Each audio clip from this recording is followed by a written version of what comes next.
En 2013, Marchionnet n'a pas appelé un designer pour sauver Alfa Romeo, il a appelé un ingénieur Ferrari qui avait travaillé sur la 458 Speciale. Alors la question qui se pose naturellement, est-ce que la Giulia Quadrifoglio est une Ferrari à 4 portes? La réponse courte est non. Mais la réponse longue, c'est qu'elle en est probablement la cousine technique la plus proche qui existe aujourd'hui. Et pour comprendre pourquoi, il faut revenir au début des années 2010. Au début des années 2010, Alfa Romeo a perdu de son âme.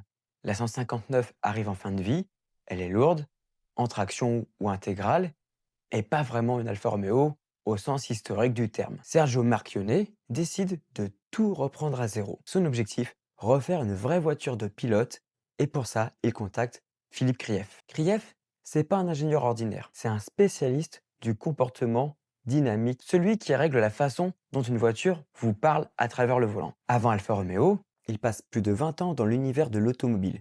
Michelin, Fiat, puis Ferrari. Chez Ferrari, il travaille sur la mise au point de plusieurs modèles modernes, dont la 458 Italia et surtout la 458 Speciale. Son métier, ce n'est pas de dessiner une voiture, c'est de donner des sensations au volant. Donc quand Marchionnet lui confie la Giulia en 2013, l'objectif est très clair, faire une voiture de sport à 4 portes. À l'origine, pourtant, la Giulia devait être beaucoup plus banale.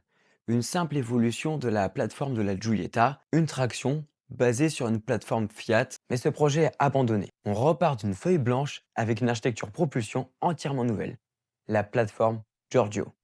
Et là, détail important, à ce moment-là, Ferrari appartient encore au groupe FCA.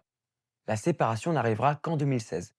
Donc les ingénieurs des deux marques travaillent ensemble. Et ça se voit dans les choix techniques. La plateforme Giorgio adopte des principes qu'on retrouve typiquement chez Ferrari. Le moteur reculé derrière l'essieu avant, une répartition des masses 50-50, une direction ultra directe et un centre de gravité très bas. Et l'utilisation massive d'aluminium. C'est une base de voiture de sport adaptée à une berline. Maintenant, parlons du point le plus débattu, le moteur. En effet, le V6 2,9 litres biturbo de la Quadrifoglio, ce n'est pas un moteur Ferrari, mais il n'est pas non plus né de nulle part. Il est développé par Alfa Romeo entre 2013 et 2015 par une équipe menée par Gianluca Pivetti, un ingénieur qui avait travaillé chez Ferrari sur le V8 F154, le moteur qu'on retrouve notamment sur les Ferrari modernes comme la Portofino ou encore la Roma. Et je rappelle que le projet de la Giulia démarre début 2013 et le moteur sera prêt en seulement 2 ans.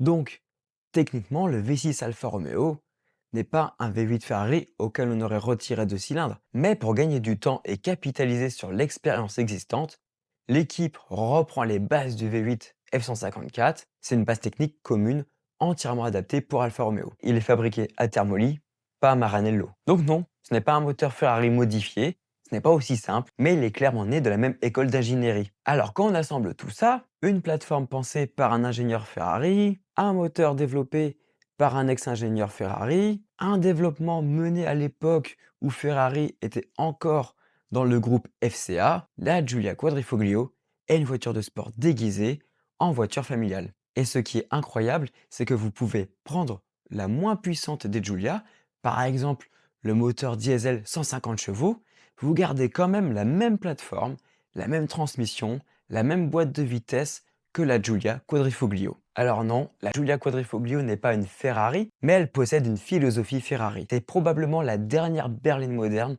conçue d'abord par des ingénieurs passionnés plutôt que par le marketing. Et c'est sans doute ce qui se rapproche le plus d'une berline Ferrari sans emporter le cheval cabré. Et si vous avez aimé la vidéo, n'hésitez pas à la liker et à me laisser des commentaires, je vous y répondrai.